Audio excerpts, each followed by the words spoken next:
Hi guys, welcome to episode 7 of your Nose Knows. And today we're going to be talking about subconscious scent processing.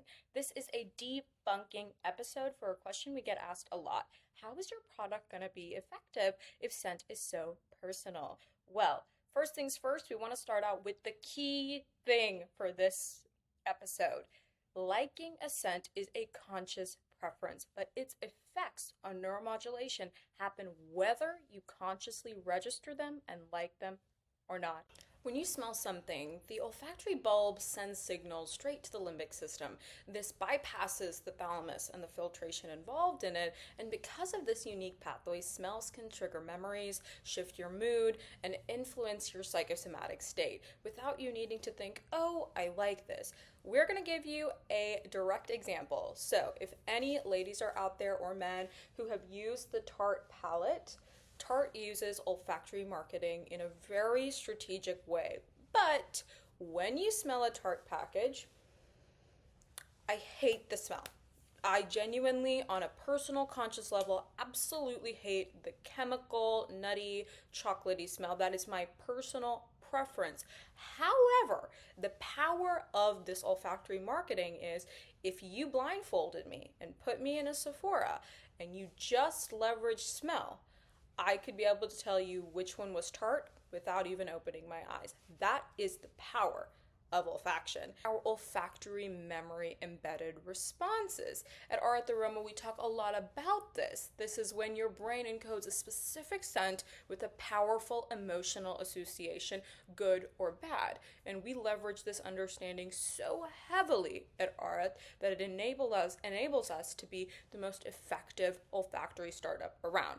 For example, imagine this, an adult like myself, if you were bullied as a child and that bully always wore a specific scent or fragrance, let's say it had a distinct sandalwood or spicy note, over time, that person's brain builds a protective wall around that scent profile, associating it with fear, humiliation, or pain, so when you smell it again in adulthood, even if it's a totally different situation, the brain reactivates those feelings of distress and completely negates them, blocks them out. So you don't have to go back into that emotional place, and you can have a level of dissonance towards that smell and that old memory. So this is why we are so careful at Aurat to understand olfactory memory, good and bad.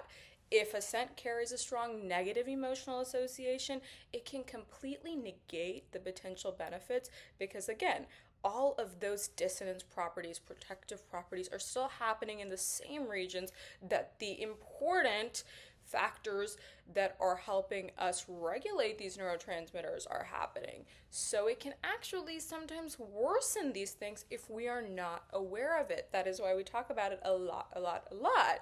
So subtle dislikes can be reframed. If you're not just a fan of a scent, we can often work around that. Most of the time it's due to a lack of exposure or a combination with other volatile chemicals in our environment that we just don't like. And normally, if we take those out, put them in a controlled environment, and keep reactivating a positive olfactory memory with them, you'll end up liking it. Amazing. Number 2, emotionally encoded scents requires sensitivity. If a scent is tied to a painful memory, like example of being bullied, then we try to avoid that. That is a very hard pathway to break, and this is not in effect what we do at Aurat. We do not want to try to overwhelm with sensory stimulus that can make you feel really bad during times that you need it, like a work day or when you're doing a big meeting or you're in a Zoom call. That's not our goal here.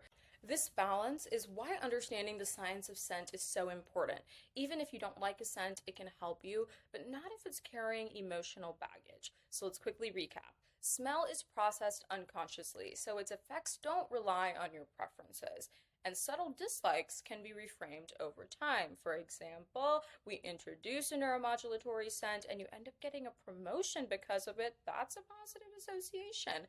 But number 3, emotionally encoded scents tell a very different story.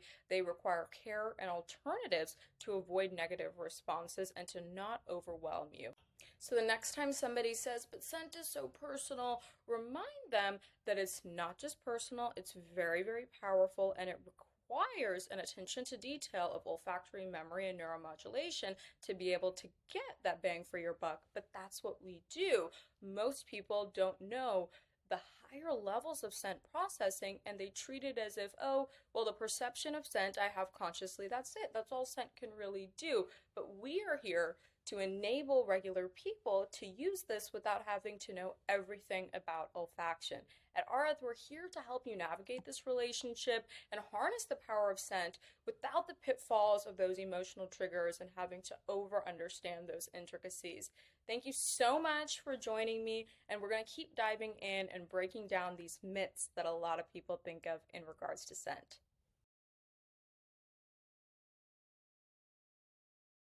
Thanks for watching. Look out for more Your Nose Knows.